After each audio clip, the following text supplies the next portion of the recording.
आप सबको मेरा नमस्कार और शुरुआत में ही नवनिर्वाचित एमएलएगण सबको मेरा बधाई। और इस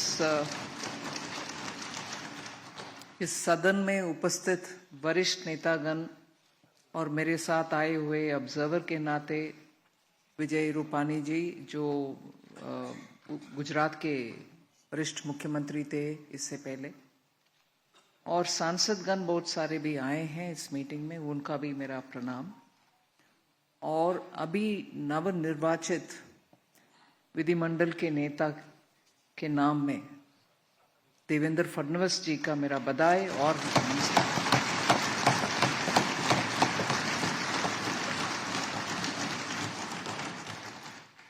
इस चुनाव के दौरान महाराष्ट्र के 14 करोड़ जनता जनार्दन के डिसीजन पूरे भारत के लिए एक संदेश है। ये रेगुलर असेंबली इलेक्शन नहीं है। लोकसभा चुनाव के बाद महाराष्ट्र के इस चुनाव, इससे पहले हरियाणा का, इन दोनों से जनता के संदेश स्पष्ट है और महाराष्ट्र से ऐसे unexpected unprecedented victory is a big message towards विकसित भारत। मैं मानती हूं कि जनता उनके अनुभव के अनुसार पिछले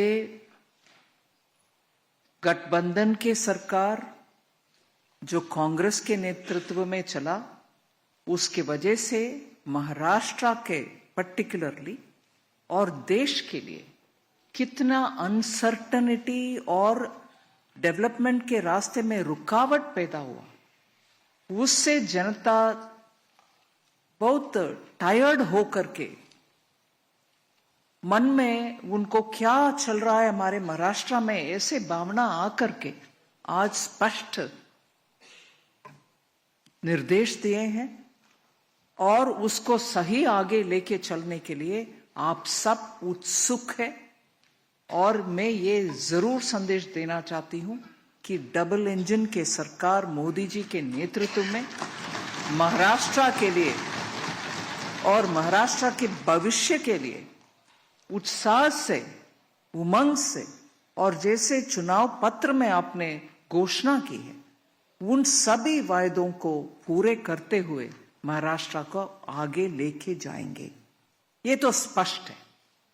और अभी ये स्पष्ट है कि हम सब महाराष्ट्र का पिछले कांग्रेस के नेतृत्व में चलने वाली सरकार के द्वारा कितना नुकसान हुआ, उन सबको जनता को याद दिला करके हम तेजी से काम करते आगे लेके जाना है।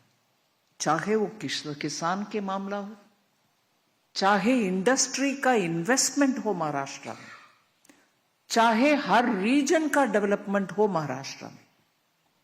और प्रमुख बड़ा आज आर्टिफिशियल इंटेलिजेंस को उपयोग करते हुए हमारे ही युवा स्टार्टअप के रूप में इतना नए नए सोच के साथ सॉल्यूशंस दे रहे हैं भारत के इकोनॉमिक और आर्थिक व्यवस्था को सुधार करने के लिए। उन सब का इतना प्रोत्साहन महाराष्ट्र में मिलना चाहिए, मिल रही है, मगर और ज्यादा मिलना चाहिए। उनसे हमें स्पीडीली बहुत सारे काम को आगे ले चलना आसान होगा।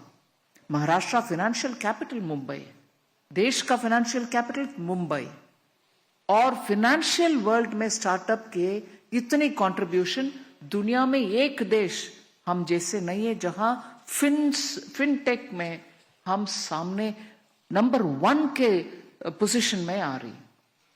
सिंगापुर से जब हमारा बात होती है, वो हमारे फिनटेक के ऊपर इतना इम्प्रेस्ड है और मानते हैं कि फिनटेक के द्वारा ही हमारे इकोनॉमिक डेवलपमेंट जल्दी होने का संभावना है। अगर फिनटेक का इतना महत्व है और उसमें पैसा डालने के लिए बहुत सारे लोग तैयार है विदेश में, महाराष्ट्र में उनको प्रोत्साहन देने वाले काम बहुत होना चाहिए। उससे महाराष्ट्र का लीडरशिप रोल बरकरार रहेगा। और जैसे इससे पहले महाराष्ट्र की कल्चर, लिटरेचर, भाषा और थॉट लीडरशिप का स्थान था, वो स्थान हम तुरंत और दोबारा प्राप्त करना है। और उसमें मैं माननीय प्रधानमंत्री जी का याद दिलाऊं, इस विषय में उनका कदम हम पिछले 6-8 महीने में जो हुआ उसको याद दिलाना जरूरी है।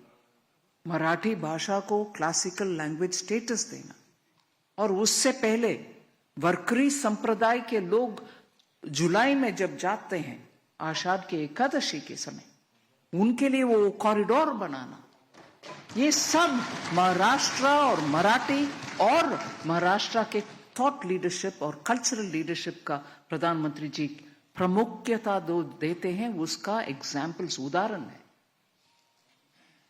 और महाराष्ट्र का एक बड़ा निर्णय पिछले 50 साल में होना था, वो कभी नहीं हुआ, पता नहीं कारण क्या है, मगर अभी मोदी जी के द्वारा वधावन पोर्ट, जो उनका ड्राफ्ट के वजह से भारत में ही सबसे ड्राफ्ट ज्यादा अधिक है, ऐसे पोर्ट 76,000 करोड़ का अनाउंसमेंट होना सामान्य निर्णय नहीं है। ये सब स्पष्ट करता है कि केंद्र में मोदी जी के सरकार महाराष्ट्र के उन्नति के लिए कितने सारे स्कीम्स ले आ रहे हैं। आपण ही निमंत्रण पत्रिका पाहतोय, ज्या निमंत्रण पत्रिकेवर देवेंद्र फडणवीस यांचं मुख्यमंत्री म्हणून नाव नमूद करण्यात आलेलं आहे। श्रीयुत नरेंद्र मोदी माननीय पंतप्रधान यांच्या प्रमुख उपस्थितीमध्ये श्रीयुत देवेंद्र सरिता गंगाधरराव फडणवीस यांचा महाराष्ट्र राज्याचे मुख्यमंत्री म्हणून, तसेच उपमुख्यमंत्री आणि महाराष्ट्र राज्याच्या मंत्रिमंडळातील सदस्यांचा शपथविधी समारंभ गुरुवार दिनांक 5 डिसेंबर 2024 रोजी संध्याकाळी 5:30 आझाद मैदानावर होणार असा नमूद केलेला आशय, असा मजकूर हा या पत्रिकेवर आहे। अधिकृतपणे देवेंद्र फडणवीस यांची महाराष्ट्र राज्याचे मुख्यमंत्री होणार अशी घोषणा ही या निमंत्रण पत्रिकेवरून करण्यात आलेली आहे। पंतप्रधान नरेंद्र मोदी हे यांच्या उपस्थितीमध्ये हा शपथविधी सोहळा पार पडेल असे या निमंत्रण पत्रिकेवर नमूद केलेलं आहे। पुढारी न्यूजवर एक्सक्लुझिव्ह अशी आपण ही पत्रिका पाहू शकतो, निमंत्रण पत्रिका। या निमंत्रण पत्रिकेवर देवेंद्र फडणवीस यांचा महाराष्ट्र राज्याचे मुख्यमंत्री म्हणून शपथविधी सोहळा हा उद्या संध्याकाळी 5:30 वाजता आझाद मैदानावर पार पडेल असा मजकूर लिहिलेला आहे। त्यामुळे देवेंद्र फडणवीस यांचं नाव आता अधिकृतरित्या मुख्यमंत्री म्हणून जाहीर करण्यात आलेलं आहे। उद्या केवळ शपथविधी बाकी राहील, आता अधिकृतरित्या नाव जाहीर करण्यात आलेलं आहे। अगदी काही मिनिटांपूर्वी गटनेते म्हणून, विधिमंडळाच्या भाजप पक्षाचे गटनेते म्हणून देवेंद्र फडणवीस यांचं नाव जाहीर करण्यात आलं आणि त्यानंतर आता ही पत्रिका समोर आली आहे, ज्या पत्रिकेमध्ये देवेंद्र फडणवीस हे मुख्यमंत्री पदाची शपथ घेणार असल्याचं नमूद केलंय। त्यामुळे आता अधिकृत घोषणा ही झालेली आहे। डिफेंस का मैन्युफैक्चरिंग में अग्रणी स्थान इधर कॉरिडोर नहीं आया, मगर उससे ज्यादा काम हो रही है। उसके लिए केंद्र सरकार के द्वारा defence manufacturing, defence component manufacturing के लिए हम डेफिनेट डेवलपमेंट के लिए हम काम करेंगे। ऐसे ही विदर्भ क्षेत्र के लिए हम जरूर काम करना है, अच्छा सा ग्राउंड लेवल तक लेके जाना है डेवलपमेंट, वो भी हमारे मन में रहेगा। जैसे मैं हैदराबाद में बहुत सारे साल जीत चुकी हूं, इसीलिए लातूर, नांदेड़ उस प्रांत के ऊपर मेरा पर्सनल परिचय है, उस इलाके का भी हम प्रावधान देना है। आई एम श्योर आप सबके उत्साह से, एंथुसियाज्म और ग्राउंड में आपका कनेक्ट के वजह से, और अभी नवनियुक्त नेता के लीडरशिप में हम सब जाएंगे और दिल्ली में केंद्र सरकार के द्वारा, प्रधानमंत्री मोदी जी के द्वारा पूरे कोऑपरेशन के साथ डबल इंजन, पावरफुल इंजन बन करके महाराष्ट्र को first in the country state बनाएंगे। ये हम सब साथ होकर के काम करना है। बहुत आनंद हुआ इस एक मत निर्णय में, यूनानिमस रेसोल्यूशन के ऊपर। मैं आप सबको बधाई देती हूं। हम एक है तो सेफ। धन्यवाद। Thank you.